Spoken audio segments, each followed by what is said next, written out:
सद्गुरु श्री ब्रह्मचैतन्य महाराज गोंदवलेकर यांचं प्रवचन 19 नोव्हेंबर। भगवंताजवळ काय मागावे? परमात्मा कसा असतो म्हणून विचारले तर काय सांगता येईल?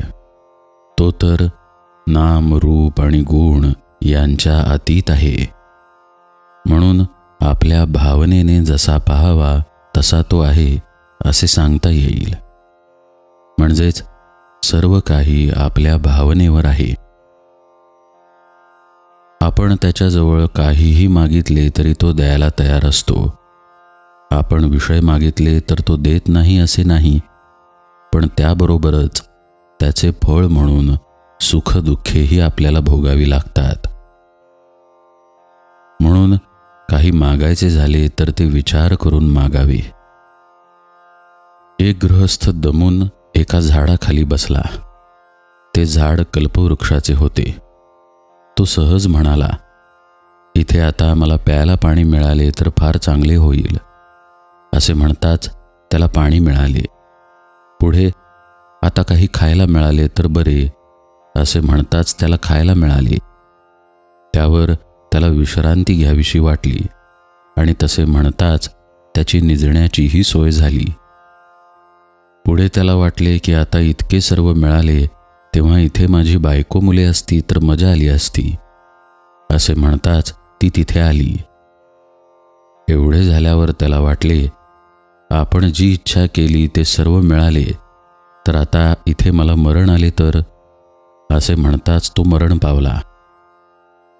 म्हणून काय की विषय मागत गेले तर त्यापासून विषयच वाढत जातात। तेव्हा ज्यामुळे आपले कल्याण होईल असेच मागावे। एका भिकाऱ्याला राजा म्हणाला की तुला काय मागायचे असेल ते माग। त्याने आपल्याला पांघरायला घोंगडी मागितली। समर्थ द्यायला भेटल्यावर त्याच्याजवळ काय मागायचे हे नीट विचार करून मागावे। म्हणूनच भगवंतापाशी त्याच्या भक्तीची याचना करावी।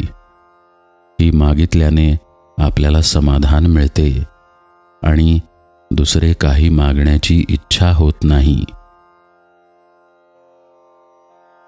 भगवंताचे अवतार केव्हा झाले आहेत? तर भक्तांकरिताच देवाला अवतार घ्यावे लागले आहेत।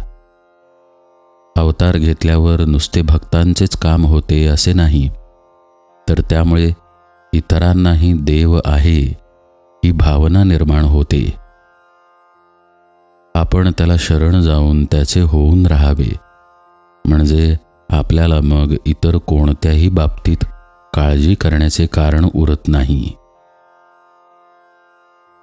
भगवंत हा अत्यंत दयाळू आहे। लोखंडाने परिसाला मारले तरी त्याचे सोनेच बनते।